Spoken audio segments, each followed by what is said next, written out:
your feedback in terms of, does this accurately, or how can this support you in terms of your policy work? So, separate from the RAND, we use this conceptual model, this theoretical model in terms of resilience measurement in Mali. We were approached by the government of Mali and UNICEF, where they were concerned with all of the issues in Mali, with the conflict in the north, with drought and with famine.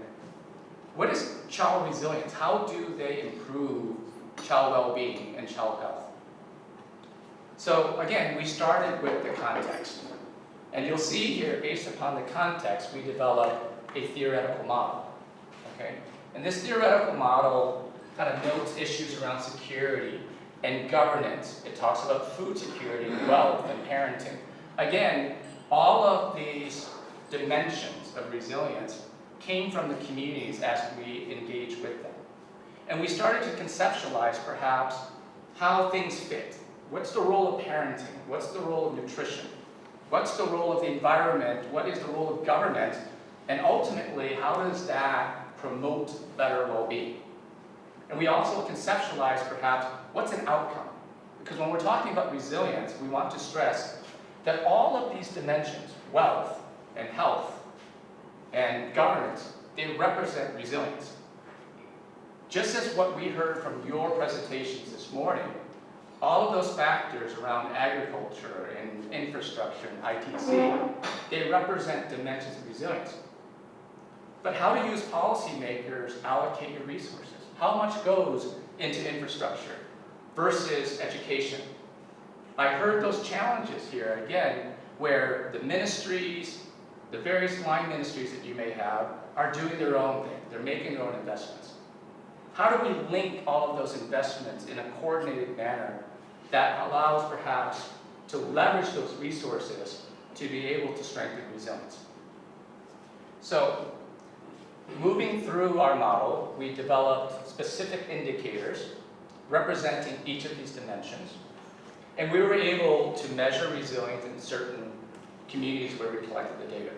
So, as you'll see here, right, we had dimensions around child development, where we looked at individual characteristics. We looked at household level indicators. We looked at community resources. So again, it's a systems approach to measuring resilience.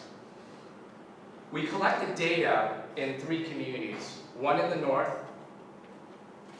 and 2 in the south. And as I noted, we were able to quantify a measurement.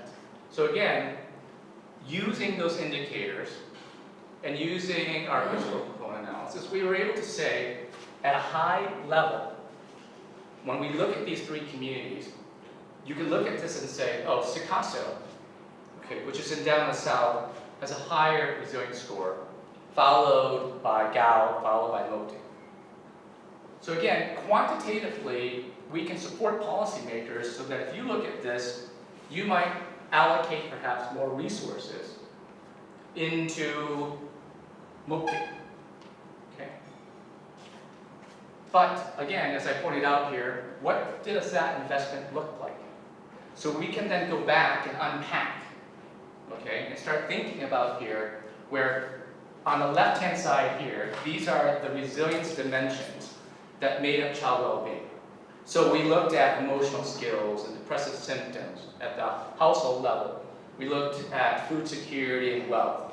At the societal level, we looked at access to basic services, social cohesion. And again, we start better understanding how those individual characteristics, okay, in terms of their levels. So we can look at it here and say that in these 3 geographical regions, if I had a program, perhaps where I was dealing with either wealth or dealing with individual traits, this helps me to prioritize perhaps how I might design my programs. Okay? So again, we start unpacking things and moving beyond saying wealth is important or livelihood. We really are able to contextualize that. Well, this is the pathway model, and don't be scared of this, okay? But what this allows us to do is have perhaps one map that starts looking at how each one of these various dimensions are associated with each other.